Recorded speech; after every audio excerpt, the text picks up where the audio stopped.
Hari ini saya sangat diberkati oleh pujian penyembahan yang sangat luar biasa, saudara ya. Jadi pujian penyembahannya semua sudah disiapkan oleh Ibu Gembala sesuai dengan tema khotbah, bahkan itu urutannya juga sama dengan materi yang akan saya sampaikan, sehingga sangat mendukung kita. Saudara menyanyi, lampunya sudah nyala semua ya, menyanyi, dan saudara akan benar-benar bisa ada kuasa ya. Hari ini saya akan menyampaikan firman Tuhan ya, dengan judul The Spirit of Pentecost. Terusan tes. Ya, ini lanjutan yang dari kemarin saudara ya. Spirit of the Pentecost atau peran dan kerja dari Roh Kudus seri kedua. Ya, nanti akan saya ulang dikit ya, mungkin 5 menit saya ulang yang awal kemarin. Jadi kemarin kita tahu bahwa Roh Kudus, Tuhan Yesus naik ke surga dan Roh Kudus turun. Ya, menggantikan peran Yesus. Kalau Yesus ada di dunia, maka hanya ada di Israel, ada di Yerusalem. Dan kita tidak mengalami Yesus. Yesus tidak ada di dalam hidup kita semua. Tapi karena Yesus naik, maka dia mencurahkan Roh Kudusnya. Yaitu Yesus sendiri hadir dalam pribadi yang ketiga, itu Roh Kudus. Di sini ada Roh Kudus ya.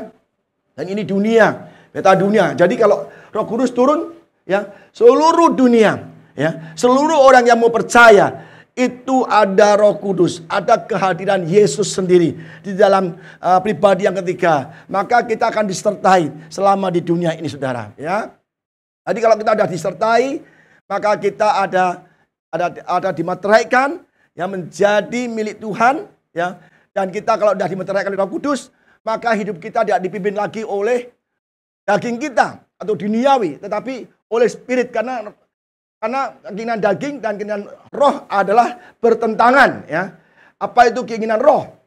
Yaitu buahnya ada kindness, kebaikan, ada kemurahan hati, ya, ada sukacita, damai sejahtera, ya, kesetiaan, ya, tanpa pengendalian diri. Nah, habis itu saudara juga ada 7 gift of the Holy Spirit untuk kita supaya kuat melawan segala kejahatan di dunia ini, itu roh-roh jahat. Dan kita kalau ada Roh Kudus, maka hidup kita akan seperti ini kalau di dalam roh. Kita ada firman, ada api, jika iblis tidak berani mendekat kita. Bahkan Roh Kudus adalah meterai kita untuk kita diselamatkan pada akhir zaman. Sebab hidup di dunia ini sangat-sangat berat kalau kita tidak punya Roh Kudus, ya saudara. Maka tadi lagunya sangat berurutan dari awal. Roh Kudus hadir di sini, memenuhi kita, apapun bisa diperbuat. Habis itu kalau nggak salah kita punya Roh Kudus, kita menang, ya kan? Menghadapi segala musuh. Ya. Jadi benar-benar saya diberkati, saudara ya. Yang pertama nih ya, kita ulang dulu. Yang kemarin adalah apa peran Roh Kudus? Itu Roh Kudus menginsafkan dunia akan dosa ya. Jadi Roh Kudus tugasnya menginsafkan kita dari dosa, dari kesalahan kita, dengan menginsafkan kita tentang kebenaran dan penghakiman, bahkan akan dosa. Kalau mereka tidak percaya pada Yesus, maka Roh Kudus sendiri akan hadir dan telah hadir hidup kita manusia untuk menginsafkan dosa-dosa ya. Dan ini saudara ya, dan dia sebagai konselor, ya, sebagai penasehat, sebagai pengantara antara kita dan Bapa di surga, penghibur ya. Kalau kita sedih, stres, kita doa, Roh Kudus menghiburkan kita.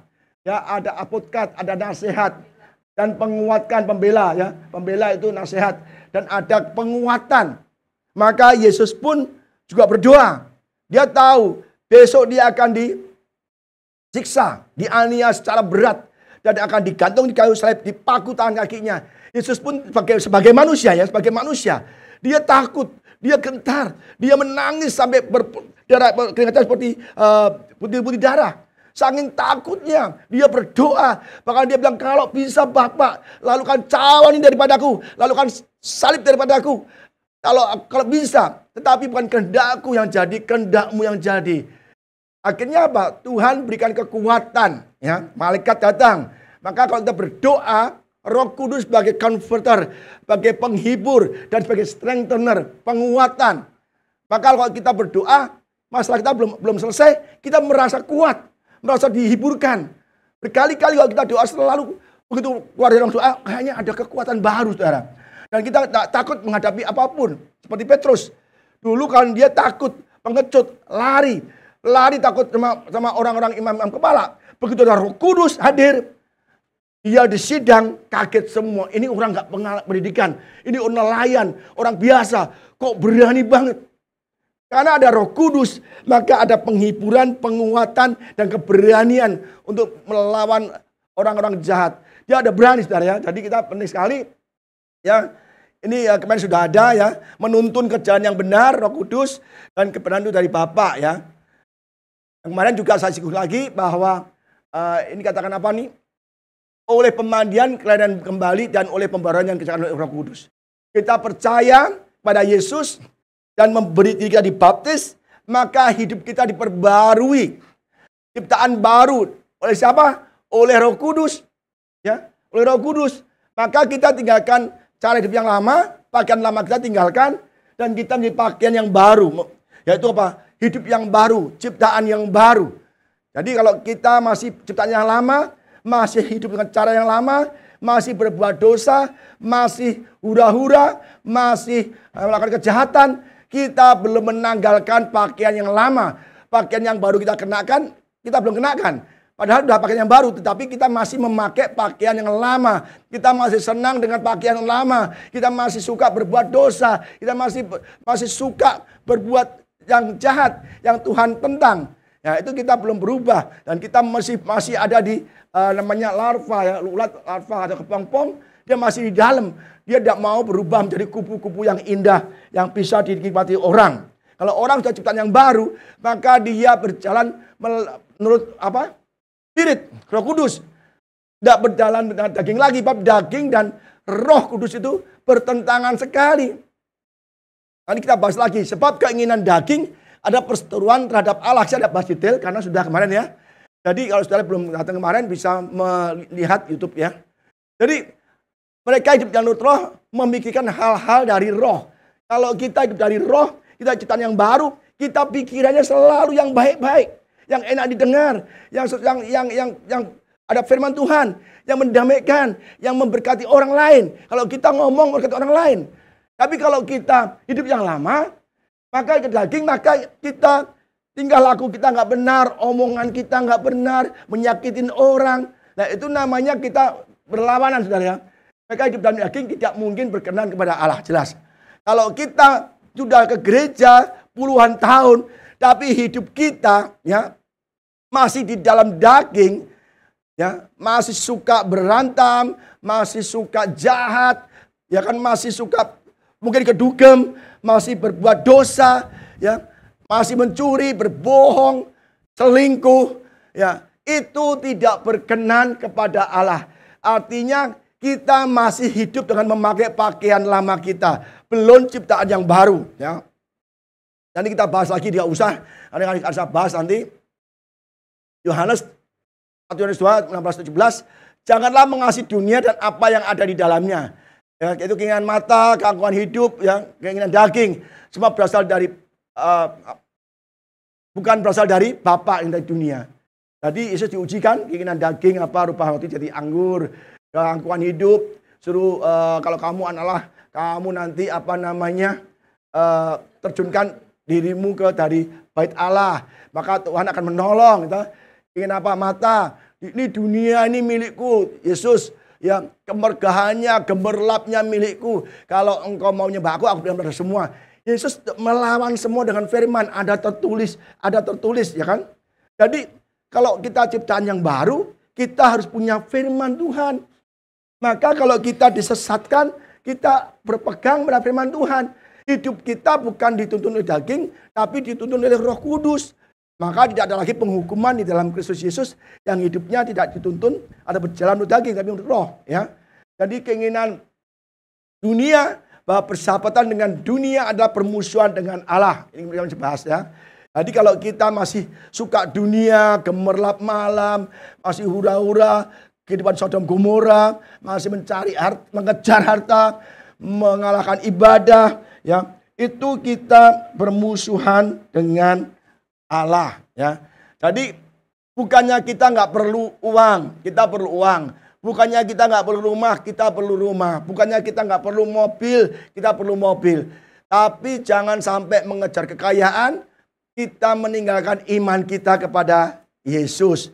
Itu namanya kita love the world. Makanya katakan do not love the world. Kalau kita mencintai dunia, maka menjadi musuh Allah. Hari ini kita sambung hari ini. Poin pertama kemarin 1 jam kan. Nah sekarang ini poin 2. Ya, kita akan percepat supaya tepat waktu. Ya. Roh Kudus sebagai meterai kepemilikan atas kita sebagai anak Allah. Dengan adanya Roh Kudus itu meterai bagi kita bahwa kita menjadi anak-anak Allah. Efesus 1 ya, ayat apa saudara? 13-14 ya. Di dalam Dia kamu juga karena kamu telah mendengar firman kebenaran yaitu Injil keselamatanmu. Di dalam Dia kamu juga ketika kamu percaya dimeteraikan dengan Roh Kudus yang dijanjikannya. Jadi kalau kita percaya menerima Yesus sebagai Tuhan dan Juru Selamat, dibaptis, dan kita sudah dimeteraikan. Tanda bahwa kita semua dan milik Allah, milik Tuhan Yesus. Roh Kudus menjadi meterai kepemilikan. Dan Roh Kudus itu adalah jaminan bagian kita sampai kita memperoleh seluruhnya. Yaitu penebusan yang menjadikan kita milik Allah untuk memuji kemuliaannya. Nah, ini kita bahas lagi yang ini ya. Jadi Roh Kudus meterai bahwa tidak hanya di hidup saja. Itu kita akan memperoleh ya seluruhnya yang dijanjikan. Apa itu? Surga, rapture, langit baru bumi baru dijanjikan seluruhnya. Maka kita masih ada hidup di dunia, kita hati-hati. Pastikan bahwa kita memiliki Roh Kudus. Nanti saya bahas apakah Roh Kudus bisa hilang apa enggak ya. Jadi Roh Kudus itu jaminan bagi kita, jaminan. Kita dijamin oleh Roh Kudus untuk memperoleh seluruhnya, yaitu kerajaan surga, yaitu sukacita, damai sejahtera, penyertaan sama kita di bumi. Apapun yang kita butuhkan di bumi, Roh Kudus akan menguatkan, ya, akan mengingatkan kita. Kalau ada orang menyesatkan kita, membawa kita ke jalan yang nggak benar, akan diingatkan. Jangan sampai kita kehilangan janji Tuhan. Seluruhnya itu surga. Maka harus menemani kita. Jadi tiang awan, tiang api kita. Supaya kita jangan tersesat oleh dunia ini. Dunia ini sudah hancur saudara. Sudah hancur dengan gemerlapnya. Dengan keinginannya sendiri. Maka kita jangan ikut-ikut dunia ya. Bahasa Inggrisnya, the Spirit is the guarantee. Ya. Roh Kudus jaminan. Ya. That we shall receive what God has promised His people. Enak kan? Dia dijamin, digaransi, disegel. Kita ada meterainya kita. Jaminan apa? Seluruh janji Tuhan. Maka jangan sampai kita membatalkan atau melepas segel itu. Atau melanggar kontrak yang di dalamnya. Kita kalau bikin perjanjian, ada segel meterai. Nah? Kalau kita tidak mengikuti apa yang ditentukan di dalam perjanjian itu, pasti batal. Ya kan? Batal. Maka kita harus benar-benar mengikuti apa yang Roh Kudus tuntun. Maka kita akan memiliki apa yang dijanjikan. Dan memastikan as that God will give complete freedom to those who are His. Let us praise His glory. Dan memastikan Roh Kudus bahwa Tuhan akan memberikan ya kebebasan secara komplit itu di surga. Ya. Kebebasan dari dosa macam-macam. Semua orang dipimpin oleh Allah adalah anak Allah. Nah kita dipimpin oleh siapa? Kalau hidup kita masih duniawi, masih mengejar harta, mengabaikan ibadah. Kalau kita masih suka hura-hura yang membuat kita dosa, maka jelas-jelas kita bukan anak-anak Allah. Bukan dipimpin oleh Roh Kudus atau Roh Allah. Kalau kita dipimpin Roh Kudus, tidak mungkin kita sampai berbuat jahat, berbuat dosa, atau melakukan hal-hal yang duniawi, saudara. Bahkan kecintaan kita dalam ibadah, baca firman, berdoa, ya, bersaksi untuk Tuhan, mencari jiwa.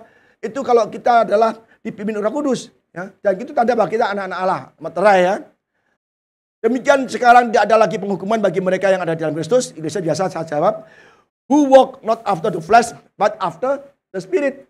Maka Roh Kudus menjamin kalau kita berjalan dengan tuntunan Roh Kudus, tidak keluar dari jalurnya Roh Kudus, maka tidak ada lagi penghukuman. Kita mati pun nggak dihukum. Kita mati malam ini, kita nggak dihukum. Nanti Tuhan datang, kita ikut rapture. Dibuka kubur kita, kita naik bersama-sama kita yang masih hidup.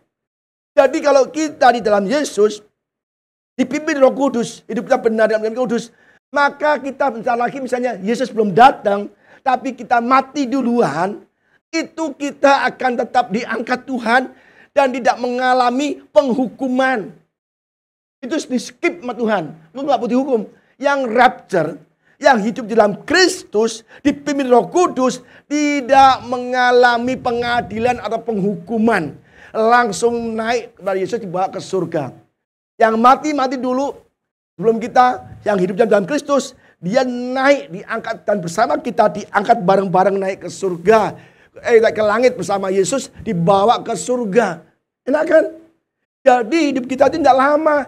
Pergunakanlah waktu yang sempit ini ya, yang pendek ini, apalagi dengan tanda-tanda zaman ini, Tuhan pasti akan datang segera, sangat cepat, sangat dekat.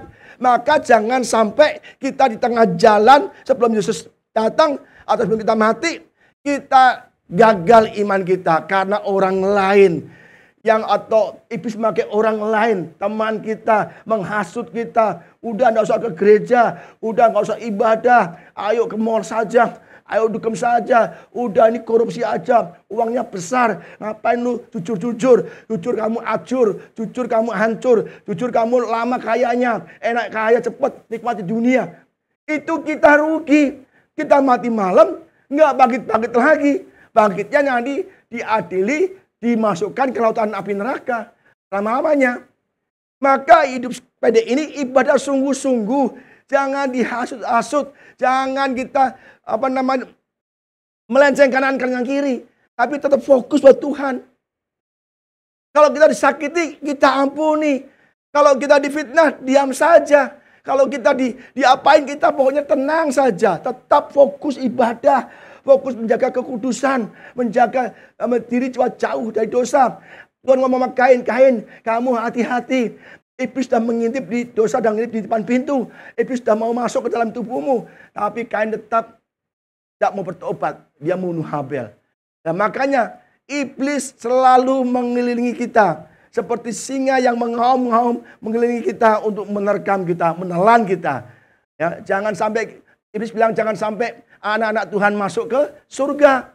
Karena iblis tahu waktunya pendek dan dia akan dihukum oleh Tuhan. Maka dia cari banyak umat Tuhan untuk dibawa ke neraka bersama dia. Ya, tidak ada penghukuman dalam Kristus Yesus. Maka kita perlu Roh Kudus. Ya, perlengkapan senjata Allah nanti ada ya.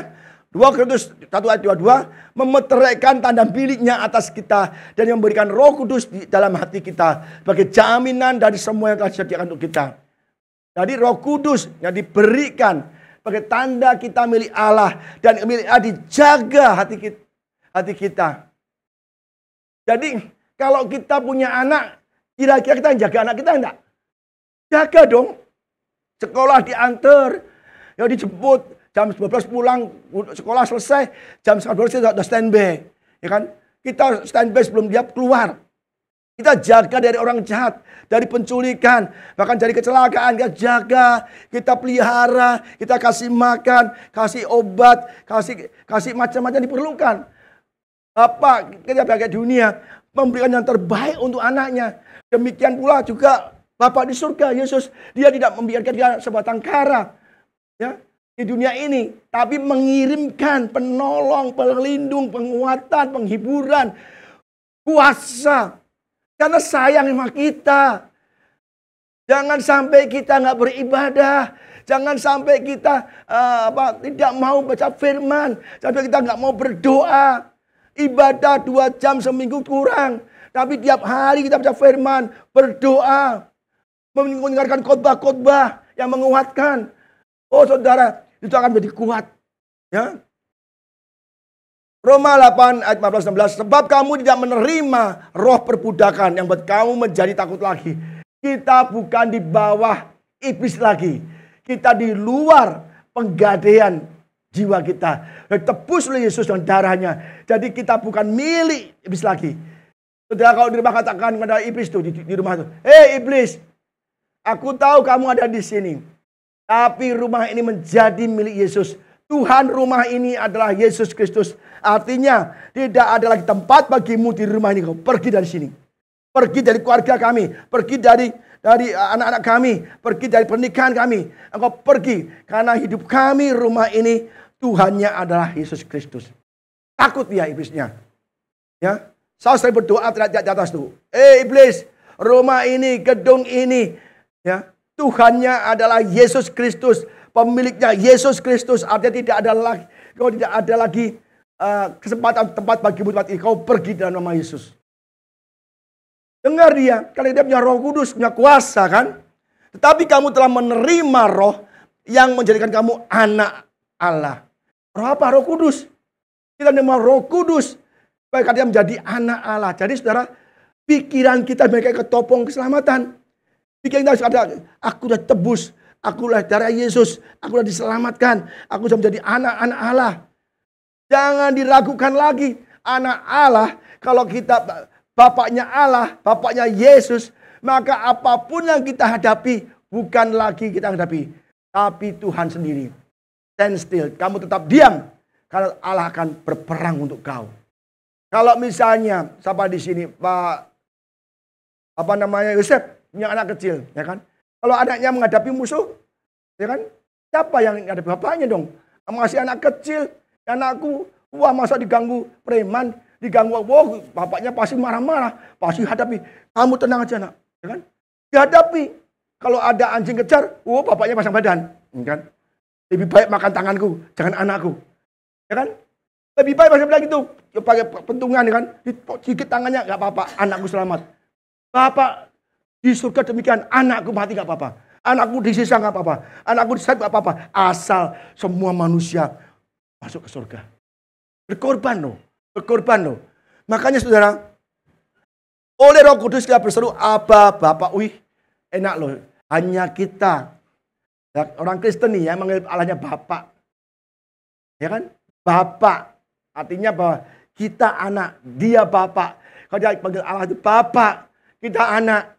Wah saudara, jangan khawatir apapun yang kita makan dan pakai. Pasti disediakan Bapak. Kalau Bapak di dunia yang jahat aja, tahu memberi yang terbaik untuk anaknya. Apalagi Bapak di surga yang punya segalanya dalam kuasanya bumi ini saudara. Jangan takut, jangan gentar. Roh itu bersaksi bersama-sama dengan roh kita bahwa kita adalah anak-anak Allah. Sekali lagi banyak yang menekankan bahwa kita anak-anak Allah. Anak Bapa, anak kerajaan surga, anak raja. Jangan takut, jangan khawatir. Iblis memberikan kita masalah, memberikan kita pencobaan-pencobaan, memberikan kita banyak hal yang supaya kita takut, meragukan Allah Bapa kita, meragukan kedaulatan Roh Kudus dalam hidup kita.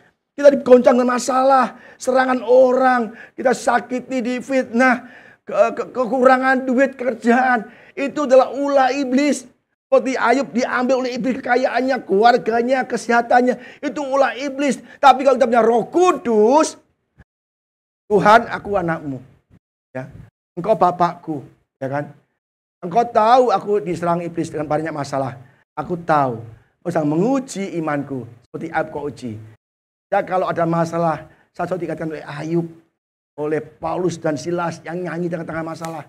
Dan kita ada pertolongan lagi. Ya, jadi saudara kita hati-hati saudara. Kita anak Allah, ya kita menerima segala apa yang Tuhan ada kita miliki ya. Galatia 5 ayat 16-28. Ya, kita lihat lagi nih. Jadi bagian baru, kita menjadi ciptaan yang baru.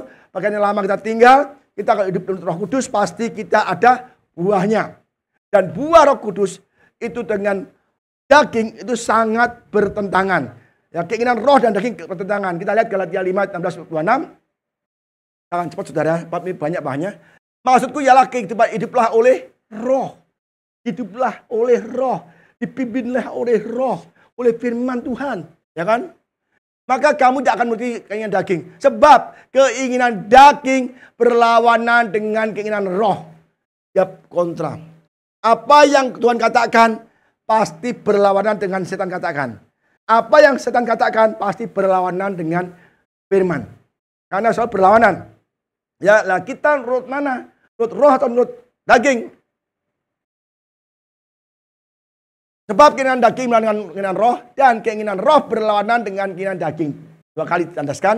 Karena keduanya bertentangan. Bertentangan. Sehingga kamu setiap kali tidak melakukan apa yang kamu kendaki. Jadi kita bertentangan, saudara. Jadi kita harus tahu, ya kalau orang nggak seroh sama kita, mahasiswa dunia, pasti nggak nyaman kumpul kita. Nggak betah kumpul kita. Orang yang ngomongnya dunia, kita kasih firman. Waduh, nggak tahan, panas. Bener. Kalau kita juga orang dunia nih, kalau misalnya hidup kita nggak beres, kita kumpul orang nggak beres, nyaman. Tapi kalau kita kumpul yang teman kita lagi yang sungguh sama Tuhan, ngomongnya firman, doalah, kita bawa ke gereja lah, oh nggak nyaman. Karena dia inginnya dugem. Ngomongnya yang happy. Ngomongnya ini. Tapi kita benar-benar bertentangan. Maka jangan sampai kita yang rohnya udah menyala-nyala, dipimpin oleh roh, jangan kumpul dengan orang yang suka jalan dengan dunia. Daging dugem, ngomongnya nggak beres. Ya, jangan, saudara. Kita akan kena hukumannya. Kita lihat ya. Akan tetapi jika kamu dipimpin oleh roh, maka kamu tidak hidup dalam hukum Taurat. Ya, perbuatan daging telah nyata. Ini orang yang daging, hati-hati ya, hati.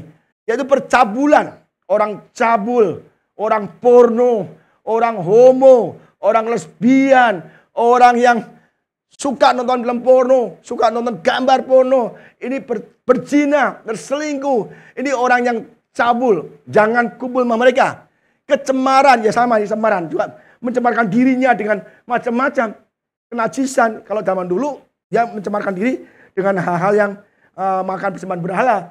Tapi sekarang enggak, dia bergabung dengan orang-orang yang dunia juga. Cemar, dia anak Tuhan, tapi dikumpulnya dengan orang-orang cemar. Orang tidak cinta Tuhan, yang tidak kenal Yesus, orang yang menentang Yesus, orang yang suka hura-hura, itu cemar. Dan kita jangan ikut-ikut kumpul mereka cemar. Hawa nafsu, ya kita tahu ya, nafsu macam-macam. Hawa nafsu untuk ingin kaya, hawa nafsu untuk ambisinya kuat, hawa nafsu untuk materialistis, hawa nafsu banyak sekali ya. Cuman berhala, ya ini juga jangan. Kalau orang tidak pernah ibadah, utamakan hura-huranya, hobinya, ya kan, suka kemana-mana, tapi gak suka ibadah, itu sudah menjadi berhala. Apa yang diutamakan atau kita utamakan lebih dari Yesus itu berhala. Apa yang kita kasihi, sayangi lebih dari Tuhan Yesus itu berhala. Ya, hati-hati, nggak boleh juga kumpul orang demikian. Ya, sihir, ya, perseteruan, perselisihan yang bersama nih, perseteruan ini yang bersama, yaitu geger aja. Di mana geger aja. Berseteru, berantem, hobinya berantem. Kalau sehari gak berantem rasanya gatel.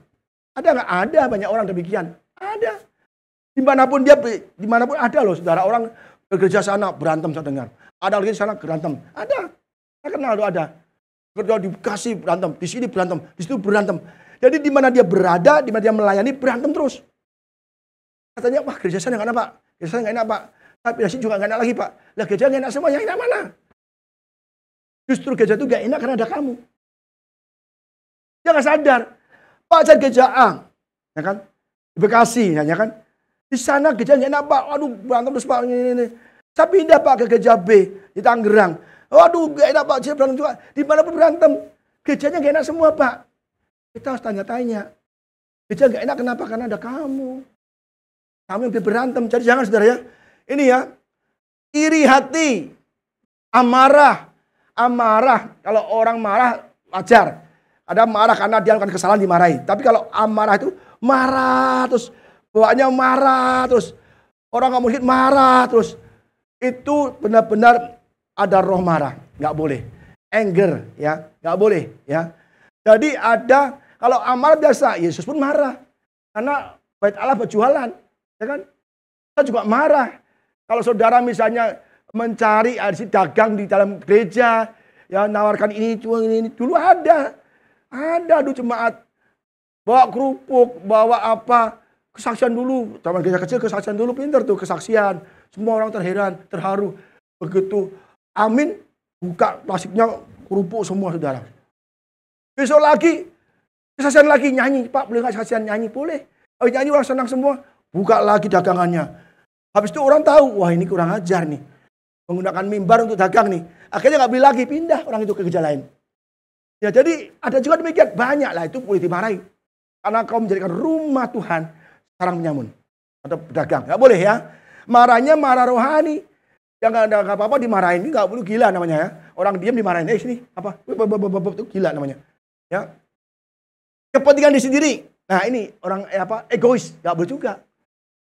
Egois itu mementingkan diri sendiri. Orang lain dikorbankan. Orang lain boleh nggak diurusi, aku dulu. Ada juga. Banyak saudara. Jadi kita egois. Kita sebagai, kalau kita mementingkan diri sendiri saudara. Kita tidak bisa jadi tour guide saudara. Nanti kalau dombanya hilang 3, dia cuma aja, pokoknya aku jalan udah. Ya kan?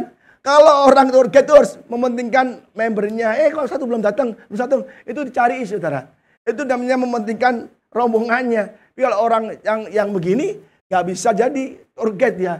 Kalau gembala nggak bisa lagi, ya kan? Dia nggak melihat orang lain. Kebutuhan orang lain, dia yang utama. Orang rugi biarin. Nah juga makan misalnya. Nah ini makan. Makan kita ada pesta misalnya, prasmanan ya. Prasmanan nih. Misalnya kita ada apa nih, babi lah ya, apa ayam goreng apa-apalah ya. Kita tahu di pesta itu kecil, terbatas. Dia makan sebanyak-banyaknya, nggak urusan yang belakang antri.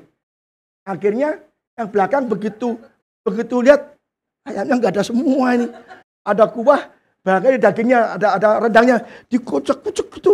Jangan kuah, diputar lagi, kuah lagi. Dagingnya mana? Nggak ada semua. Karena yang depan itu sudah ambil sebanyak-banyaknya, lauk semua, nggak ada nasinya lagi. Saudara, kita mementingkan orang lain. Kalau jatahnya satu ayam. Ya. Jangan sampai kita dicemooh orang lain. Ingat, kita makan bersama-sama. Pasti ada orang yang memperhatikan. Ada. Dulu berkali-kali kita buka gereja, dulu ada makannya. Aduh saudara, kita kaget loh saudara. Makan susu gunung. Saya pikir, kenapa kamu nggak pakai lauk? Enggak pak, diam aja pak. Saat amati, dibuka nasinya, lauk semua saudara. Dagingnya tuh, nasinya hanya di luar saja. Tapi dibongkar tuh, lauk semua. Waduh. Ya kan? Sampai makan 3 kali. Bayangkan, 3 kali makan. Dia nggak usah yang lain, bodoh amat. Itu yang mementingkan diri sendiri, egois. Anak Tuhan tidak boleh egois. Dalam dengan sendiri tidak masuk surga loh. Ada nanti ayat di sini, ya kan? Tidak masuk surga loh. Makanya kita kalau kita tuh ada saudara ya, nggak tahu hal-hal kecil bisa makan pun bisa diperhatikan orang lain. Wah ini tipenya begini. Wah ini egois nih. Wah asal kenyang nyanyi bodoh amat, mau mati bodoh amat. Mau lapar bodoh amat. Kita bisa lihat orang ini egois. Ya kan? Tidak mementingkan temennya yang masih antri panjang, kayak piring kosong. Begitu tiba, semuanya. Kemarin saya juga lihat tuh, tempe sampai habis semua loh. Soto kuah tok. Soon-soonnya habis juga. Dibuka air. Ayam gak ada, pergedel gak ada, semua lenyap, tinggal airnya doang. Aduh, ampun saudara. Itu kita dididik. Antri juga demikian. Jangan ngeblong-ngeblong. Ya, tidak boleh. Ya, kita hati-hati saudara. Mengalahlah saudara. Jangan mementingkan diri sendiri. Kita bukan anak Tuhan tuh. Ya kan? Apalagi ini. Pencitraan. Ini orang yang menciderai orang. Melukai hati orang. Ini lebih parah dari marah. Marah itu negor. Marah salah kita tegur, kita marahi. Pencitraan itu melukai hati. Lu dasar lu. Itu perkataan tajam menusuk ke jantung. Lukanya di sini. Sakitnya di sini. Dan nggak hilang-hilang saudara. Itu kalau orang digituin. Begitu yang sakit. Tapi karena Tuhan mengampuni. Kan? Tapi kalau kita sama-sama belum kuat, belum jalan Roh Kudus, waduh sakitnya kayak apa saudara. Tidur pun nggak bisa saudara. Pakai AC 4PK pun nggak bisa tidur saudara. Bantalnya Dunlop Pillow pun nggak bisa tidur. Karena pikirnya sakit tuh saudara. Jangan sakit hati. Itu orang yang melukai itu, omong yang jahat, itu nggak boleh. Pencideraan, hanya menciderai orang lain. Itu berarti nggak ada kasih. Nggak ada Roh Kudus di dalam hatinya. Ya, hati-hati. Ya, bukan nih. Roh pemecah belah. Dimanapun dia berada, gereja geger. Banyak. Dulu saya pernah ketemu juga, kita punya ya kan, pengerja juga pernah. Dimanapun dia geger terus. Gak geger gue enak loh saudara. Tapi untungnya pas geger gak ada aku saudara. Kalau gak ada, pas gak ada geger terus. Aduh saudara, saya tuh buka gereja tuh rasanya tuh bener-bener memikul salib saudara. Lebih baik tuh berusaha berdagang. Gak suka pecat aja gampang. Lu maaf ya, kamu melanggar, kamu mencuri, kamu gak jujur, aku pecat. Beres, gak sakit hati. Nah kita jemaat gimana mencatnya saudara? Kita akan mecat jemaat, Tuhan mecat saya. Lu gila lu, domba kamu pecat. Ya kita sabar, ya makan hati, ya kan? Hatinya ini dimakan sampai habis saudara. Gak punya hati lagi saudara. Benar, saya 7, 8, 9 tahun ini buka gereja. Yang ada itu kalau secara fisik ya secara jasmani penderitaan. Penderitaan, saya lebih enak dari pengusaha lah. Tuannya gede, udah jalan luar negeri enak kok. Ngapain bikin orang-orang pusing amat? Jemaat itu baiknya kalau dia ada masalah deket sama kita. Pak doakan Pak, saya begini Pak, begini tolong Pak gini. Itu enak. Waduh jangankan ke gembala, lupa ke gereja. Aduh saudara, kadang-kadang kita sahabat Tuhan Yesus, tapi aku senang jadi gembala. Kenapa? Karena aku menderita. Dengan menderita aku dekat dengan Tuhan. Karena kita ada penderitaan dunia ini, membuat saya tidak dekat dengan Tuhan. Berseru-seru doakan mereka semua. Walaupun mereka menyakiti kita. Yesus dia sedih, dia mati tapi tidak dianggap, nggak dipercaya. Ya kan? Bahkan Yesus ngomong, kamu nggak terima kasih sama aku. 10 orang kusta sembuh. Mana yang 9 yang sembuh, yang kusembuhkan? Tidakkah mereka datang kembali nyembah aku? Terima kasih. Ini orang asing, bukan orang Yahudi. Dia datang bersyukur, terima kasih. Sembuh, dia nggak kabur. Dia ingat Tuhan. Datang, aku sembuh. Pulang, enggak. Sembuh, dagang-dagang enggak. Pulang, enggak. Dia sembuh. Kembali kepada Yesus. Bersyukur, terima kasih. Yesus senang. Satu nih luar biasa. Kasih bonus. Yang 9, Yesus kecewa dia. Yesus menyesal. Tapi ya nggak apa-apa, sembuh sebentar dia mati juga. Tapi yang satu mati masuk surga. Itu loh saudara ya. Jadi kita harus tidak boleh pemecah belah. Kita yang disakiti tidak boleh membalas. Tidak boleh membalas. Kalau balas-balasan, ya itu namanya pantun. Nggak boleh. Nggak boleh. Balas-balasan itu artinya kita bukan anak Allah. Ya, kita sama-sama daging, sama-sama dipimpin oleh roh iblis. Jadi jangan sampai kita marah. Ya. Disakiti diem aja. Saya disakiti sering saya diem aja. Aku simpan dalam hati, kata Maria. Maria itu kan, mereka lihat simpan dalam hati. Ya kan? Dalam hati aja, kita curhat sama Tuhan aja. Tuhan begini-begini, Tuhan utarakan semua. Tuhan ngomong kok, mari kepadaku yang letih lelah berbeban berat. Ya berat ngomong Tuhan aja, nggak usah ngomong orang lain lah. Ya kan, masa gembala ngomong orang lain mengeluh nggak boleh. Saya kalau mengeluh sama Tuhan, Tuhan ini berat hatiku Tuhan, ya kan? Si A, si B, si C kok begini aja Tuhan, ya kan? Saya mengeluh Tuhan, Tuhan kasih jalan keluar, kasih kekuatan, dihibur. Oh saudara, Bapak itu baik saudara. Cobalah doa sungguh-sungguh. Kita ada jawaban dalam hati kita dan melalui firman Tuhan. Benar. Ya, apalagi kedengkian, kemabukan, ya. Mabuk-mabukan tiap hari gak boleh. Pesta pora, ya gak boleh. Pesta boleh, pora gak boleh. Pesta gak boleh, dong ulang tahun gak boleh pesta sih. Pernikahan gak boleh pesta, ya kan? Merayakan kemenangan pesta boleh pesta. Bangsa Israel selalu pesta kalau menang perang. Tapi gak boleh pesta pora yang melanggar hukum Tuhan, yang menajiskan hukum Tuhan. Ada loh jangan dulu pesta pora. Perempuan wanita ada free sex lah, ada sangat akan begitu ada. Sodom Gomora nggak boleh. Jadi pesta pun juga memuliakan Tuhan. Dipimpin doa dulu kan. Ya, kita ada kesaksian, ada apa kan dan sebagainya. Dan semuanya itu keperhatian padamu seperti yang telah ku buat dahulu. Paulus dulu pernah demikian. Dia jahat, iri dan dia benci sama orang Kristen. Ya kan? Dulu yang pernah aku lakukan. Bahwa barang saya melakukan demikian ia tidak akan apa? Mendapat bagian dalam kerajaan Allah. Artinya apa? Dia tidak punya Roh Kudus. Kerajaan Allah ada Roh Kudus, kebenaran firman Tuhan. Ya. Dia tidak punya Roh Kudus tidak mau masuk kalau dia begitu. Orang yang di dunia terus jahat, dugem, hidup Sodom Gomora, tidak dapat menjadi bagian dari kerajaan Allah. Apa itu kerajaan Allah? Roh Kudus. Tidak mau Roh Kudus bercampur dengan kenajisan. Di mana ada Roh Kudus, tidak ada kenajisan. Kalau ada kenajisan, Roh Kudus tidak mau. Tidak dapat bagian dari Roh Kudus. Tapi buah roh, kasih, sukacita, damai sejahtera, kesabaran, kemurahan, kebaikan, kesetiaan, kelemah lembutan, penguasaan diri. Tidak ada hukum yang menentang hal itu. Barang siapa menjadi milik Yesus, kita menyalibkan daging dengan segala hawa nafsu dan keinginannya. Jangan sampai kita ambisi, jangan sampai kita mengejar kekayaan dengan meninggalkan iman kita. Jangan sampai kita hidup dunia, hidup menurut daging.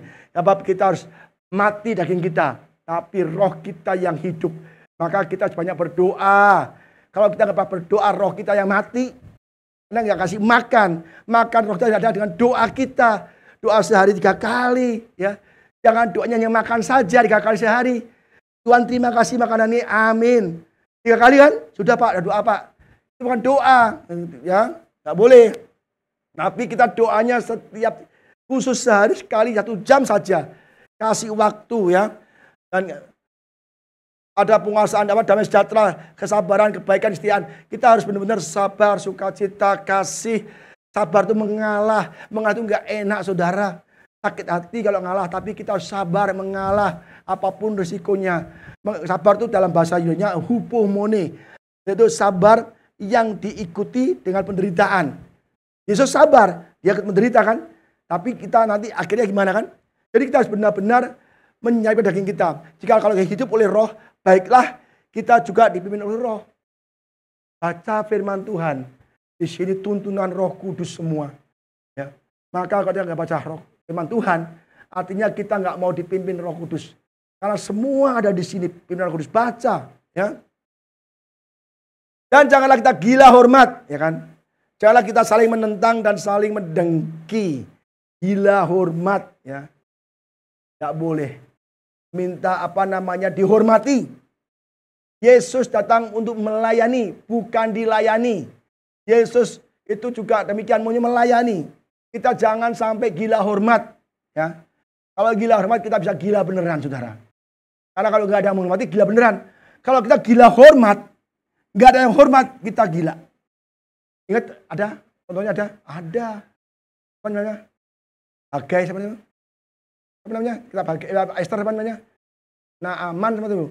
Bukan Naaman apa namanya? Ya kan Mordekai sama satu. Haman itu gila hormat. Dia mau diangkat raja udah gila hormat. Semua harus tunduk kalau dia lewat. Tunduk semua. Mordekai aja nggak mau tunduk. Dia marah. Ingin membunuh semua orang Yahudi di kota. Gara-gara satu Mordekai nggak hormat. Kan dia gila hormati. Jadi jahat. Karena nggak dihormati jadi jahat. Dia minta raja kuasa seluruh orang Yahudi dibunuh semua. Gila tuh saudara. Orang kalau gila hormat itu bahaya sekali.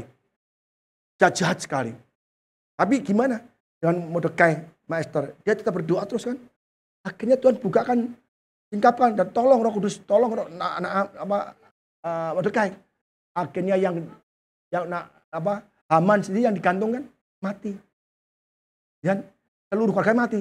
Makanya jangan gila hormat, apalagi gila beneran nggak boleh. Ya, jangan gila hormat nggak boleh. Kita kalau di Facebook, waduh itu ketahuan. Kita kalau, ya ini saya ngomong.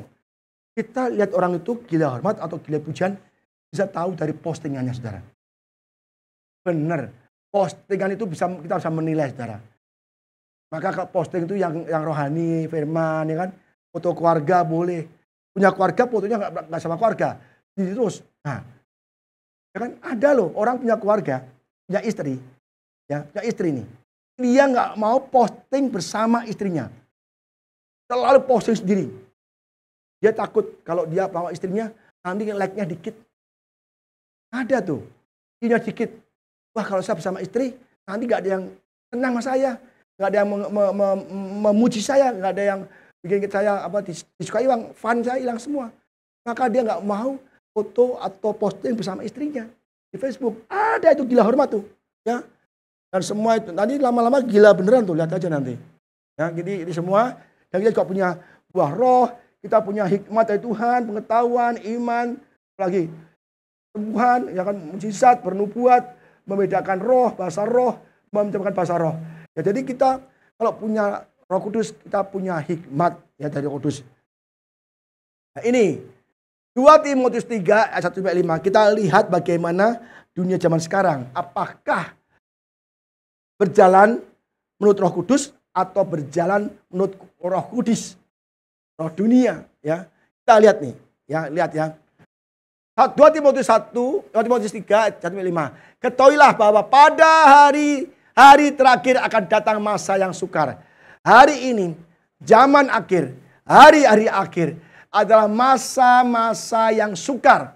Karena masa sukar orang itu bukan cari Tuhan, bukan berdoa. Tapi kita lihat, manusia akan mencintai dirinya sendiri. Ya kan, lihat nih, gayanya gini. Kakinya begini, set.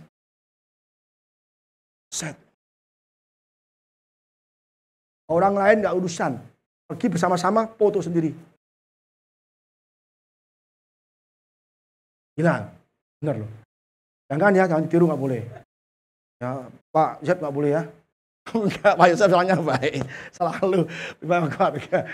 Ya, gayanya tuh kan kayak ilmu sihir. Gak boleh, saudara ya. Kalau cinta diri sendiri, berarti dia gak cinta orang lain. Gak cinta sesama kita. Gak boleh, saudara. Cintailah sesama kita. Apa kata Yesus? Cintailah diri sendiri? Enggak. Cintailah Tuhanmu dan cintai sesama manusia. Bukan cintai dirimu sendiri. Enggak. Ya, jadi kita mencintai diri sendiri. Dan menjadikan hamba uang. Mereka akan membual dan menyombongkan diri orang yang bohong. Sombong. Kenapa disombong? Ingkar diri karena dia nggak punya apa-apa. Kalau orang kaya nggak ada yang sombong, saudara. Coba ada konglomerat. Aku lihat di YouTube. Bapak tuh konglomerat tuh, Pak. Maaf, Pak. Maaf. Mobil Bapak sama mobil saya bagus sekali, Pak. Saya hanya pekerja biasa, Pak. Kenapa sih, Pak? Dia bilang, apa sombong. Ya kan? Aku menikmati banyak pun bisa. Kalau saya sombong itu nanti orang pada iri. Orang pada iri dan memusuhi saya. Oh, gila nggak? Di wawancara saya lihat tuh. Kaget saya. Bapak tuh orang kaya, konglomerat. Uangnya triliunan. Saya tuh gaji nggak banyak, Pak. Tapi mobil Bapak masih bagus saya loh. Gila itu. Ya kan? Jadi dia tidak mau sombong. Kenapa orang sombong? Karena dia nggak punya apa-apa. Kalau kita punya apa-apa nggak mau sombong, ngapain malah orang iri kan? Tapi karena dia nggak punya apa-apa, untuk diterima, untuk diakui, dia menyombongkan diri. Aku punya ini, punya gini, padahal nggak punya apa-apa. Hari buahnya ketahuan lah. Kita orang tuh bukan orang bodoh ya. Kamu ngomong gede kalau nggak ada buahnya ketahuan. Ketahuan, saudara. Ya. Maka lebih baik kita jangan menyombongkan diri kita, saudara. Ya, nggak boleh. Musuh Tuhan. Orang sombong musuh Tuhan. Mereka jadi pemfitnah. Pemfitnah ya. Kalau orang sombong, membual, dia menyalahkan orang lain. Orang ini salahkan terus. Udah benar dalam tahap salahin terus. Nggak boleh ya. Mereka akan berontak terhadap orang tua. Ya, orang tua diberontak juga. Tidak tahu berterima kasih. Tidak mempedulikan agama. Nah, salah satunya adalah kenapa tidak mempedulikan agama. Kalau yang peduli agama, ibadah, serius, pasti orang itu tidak sombong. Karena dipenuhi Roh Kudus. Kasih, sabar, mengasihi orang, murah hati, ketaatan, kesetiaan. Tapi kalau nggak suka ibadahnya sumbernya. Tidak mempedulikan agama. Ya, tidak tahu mengasihi. Ya, tidak mengasihi. Tidak mau berdamai. Nggak mau damai, aku minta maaf ya. Oh, tidak ada maaf bagimu. Tapi aku ke liang kubur, aku nggak maafkan. Wah, itu berarti sudah bukan anak Allah lagi. Yesus pun mengampuni. Kayak apa sih Yesus? Aduh, ditolak, dihina, difitnah, mau dilempar batu, dianiaya, dipaku. Ya Bapak, ampuni mereka. Mereka tidak tahu apa yang mereka perbuat, ampuni mereka. Loh, dan kita baru dikatain, kita coba. Kalau ngomong di air, gitu, busanya keluar semua tuh, gelembung-gelembungnya. Iya loh, kita baru diomongin dikit aja, tegur dikit aja. Kalau dia ngomong di air, banyak, kayak ikan 1000, napas bareng. Aduh saudara, Sabar yang nggak boleh tiru, yang nggak boleh tiru ya. Apalagi nih, yang berdamai, suka menjelekkan orang. Jangan jelek-jelekan orang terus, nggak boleh ya. Dosa juga. Tidak dapat mengekang diri, garang, tidak suka yang baik. Banyak sekali sudah suka berkhianat. Waduh, berkhianat. Seperti Yudas Iskariot berkhianat. Tidak berpikir panjang, ngomongnya kenceng, mikirnya belakangan. Oh, marah dulu baru mikir. Kita tuh mikir dulu kalau mau ngomong. Kalau aku ngomong begini, kira-kira gimana responnya? Sakit hati nggak dia? Dia sakit atau senang? Dia sedih atau dia suka cita kalau aku ngomong begini? Pikir dulu baru ngomong. Orang ngomong dulu baru pikir. Nusuk hati, bodo amat ya. Apalagi? Mereka tahu. Wah, ini orang sok tahu nih. Ini orang Jawa bilang keminter. Sok pintar. Ya kan? Tidak tahu apa-apa sok pintar ya. Sok pintar, nggak boleh sok pintar ya. Oh, banyak sekali saudara. Lebih menuruti hawa nafsu daripada menuruti Allah. Aduh. Ya. Apalagi nih. Cara inilah mereka menjalankan ibadah. Ya. Mereka gereja tetapi pada akhirnya mereka memungkiri kotanya. Jauhilah mereka. Tidak tahu berterima kasih. Ini orang-orang Cina ngomong bokamsia. Ya, 10 orang kusta, bokamsia. Ditolong, dibaiki, disembuhkan, diberi kesehatan. Nggak balik, nggak terima kasih. Yang orang asing malah terima kasih. Jadi kita kalau dibaikin orang terima kasih. Jangan malah dimusuhi, nggak boleh. Dosa lah gitu. Nah, dia tahu terima kasih. Kadang-kadang saya juga ya. Kita kalau baik sama orang ya, dia nggak usah baikin kita lah. Kita baik, dia baik sama kita pun kita senang kok. Tapi udah dibaiki ya kadang malah kita diserang loh saudara. Dulu berkali-kali gitu, saya gereja tuh 8 tahun tuh ngalami demikian loh. Kita baik sama orang, nolong sama orang. Begitu nggak di gereja, waduh. Ngomongnya tuh, waduh. Kalau orang bilang menusuk hati saudara. Bener. Berkali-kali saudara. Kita dulu diserang oleh pengerja-pengerja. Bener. Difitnah macam-macam. Bener-bener loh. Itu kalau pegawai sampai satu. Saya bukan pegawai. Maka enak dari perusahaan saudara. Ya sudah kita terima aja. Sering saudara. Kok bisa begitu loh saudara. Kita baik sama mereka. Tapi ya gak bisa balas gak apa-apalah. Tapi jangan nyakiti hati, jangan menyerang, menjatuhkan. Waduh saudara. Itu gak masuk surga bener. Maka orang itu jauhilah mereka. Garis besar jauhilah mereka. Saya berkali-kali jauhilah teman saya. Saya jauh teman saya jauhi semua. Ya. Wahyu 18 ayat 4-5. Ini persentuhan lagi nih. Lalu aku mendengar suara lain dari surga berkata, pergilah kamu, hai umatku, pergilah daripadanya. Supaya kamu jangan mengambil bagian dalam dosa-dosanya. Dan supaya kamu jangan ditimpa malapetaka. Ini Tuhan ngomong soal perempuan Babel ya. Babel, kamu pergi dari Babel, pergi dari wanita Isabel. Dia telah tidur dia bercina dengan banyak pengusaha-pengusaha. Pergilah dari mereka. Jangan sampai kamu mengambil bagian dalam dosa-dosanya. Dan supaya kamu jangan turut ditimpa mata-matakanya. Sebab dosa telah tertimbun-timbun sampai ke langit dan Allah telah mengingat segala kejahatannya. Ingat, jangan kumpul-kumpul dengan orang yang tidak cinta Tuhan. Ini ada tambahan di sini. Mazmur 1 ayat 1. Berbahagialah orang yang tidak berjalan menurut nasihat orang fasik, yang tidak berdiri di jalan orang berdosa, dan yang tidak duduk dalam kumpulan pencemooh. Tapi yang kesukaannya firman Tuhan, dan merenungkan Tuhan siang dan malam, di pohon yang ditanam di tepi air, yang menghasilkan buahnya pada musimnya, dan tidak layu pada daunnya, apa saja dibuatnya berhasil. Ya, demikian pula orang fasik. Mereka seperti sekam yang ditiup angin. Sebab itu orang fasik tidak akan tahan dalam penghakiman. Itu pula orang berdosa dalam pengumpulan orang benar. Sebab Tuhan mengenal jalan orang benar, tapi jalan orang fasik menuju kebinasaan. Kita tidak boleh berdiri, duduk bersama dengan orang fasik. Tidak boleh duduk bersama dengan orang-orang demikian. Karena mereka telah ditentukan binasa. Pak, apakah bisa bertobat? Kalau mereka ditentukan binasa, ya nggak bisa. Kok bisa begitu Pak? Ingat, Tuhan Yesus kasih perumpamaan. Sekam dan ilalang dan gandum. Tuhan, apakah saya cabut aja? Pak Tuhan, jangan. Biarkan mereka tumbuh bersama. Nanti pada saatnya kita pisahkan. Yang ilalang kita bakar, yang gandum kita masukkan ke lumbung. Dia ilalang dari benih Dari biji sampai tumbuh gede pun buahnya ilalang. Tidak bisa berubah jadi gandum. Domba dan kambing tidak bisa jadi domba. Lalu ditentukan, Pak kenapa kok nggak sempat tobat? Karena dia dari iblis. Kenapa itu diizinkan? Untuk menguji iman kita. Kalau nggak ada iblis dunia ini, kita nggak ketahuan iman kita. Maka ada ujian, maka ilalang dibiarkan menghimpit. Duri onak menghimpit kita. Iblis, kenapa nggak disingkirkan? Bisa Tuhan singkirkan dari dunia, bisa iblis. Tapi memang ada di dunia ini supaya dia menguji anak-anaknya. Tapi yang dari pertama dia pengikut iblis, ya tidak bisa. Dia sudah ilalang dari awal. Ya kan? Aduh saudara, hanya panggilan saja saudara. Ya, singkat aja, nanti saya tambung ke depan lagi. Ya, saya nggak mau perpanjang. Ya. Kejadian 19 ayat 15, ketika fajar telah menyingsing, kedua malaikat itu mendesak Lot supaya bersegera. Katanya, bangunlah, bawa istrimu dan kedua anakmu yang ada di sini, supaya engkau jangan mati karena kedurjanaan kota.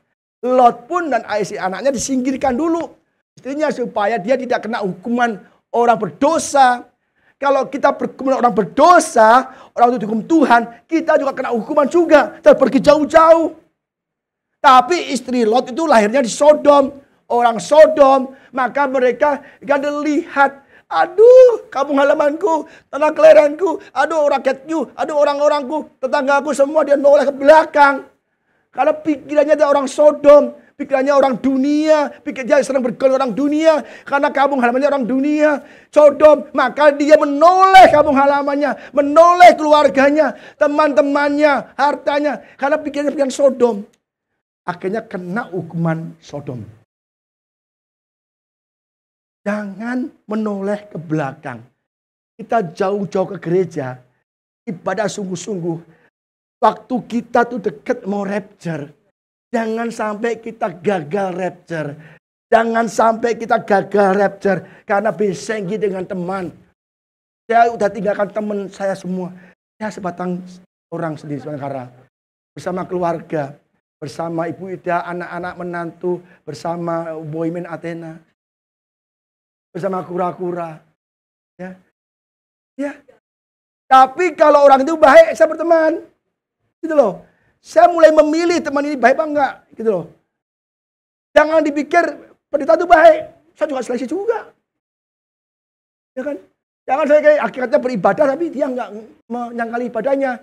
Dia pendeta enggak menyangkali, dia menyangkali kependetaannya. Saya juga pilih-pilih. Daripada aku kumpul mereka. Dia ngomong apa. Mungkin tidak baik. Sudah masuk ke telinga kan. Bagi cowok. Lebih masuk ke pikiran, logika. Ya kan pikir-pikir. Nanti jadinya kayak Hawa sama ular kan. Lebih baik tendang ularnya aja. Ularnya dibikin sop ular. Tim obat udah. Untung Adam dan Hawa enggak orang Cina loh. Ular datang dipotong enak tuh sate. Ya, ini ya, sayangnya. Nah ini udah besok ibadah saya. Pada minggu depan, setelah musik siap. Saya nggak mau menahan saudara. Saya akan berusaha tepat waktu mulai hari ini. Ya, kalau saudara juga nyaman. Puji Tuhan akhirnya selesai.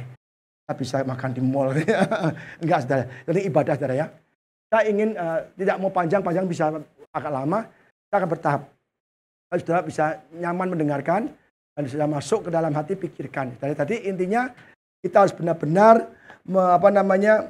mulai screening hidup kita, seleksi hidup kita. Apakah kita benar-benar ini masih banyak soalnya, masih banyak ada 1, 2, 3, 4, 5, 6, 7, 8.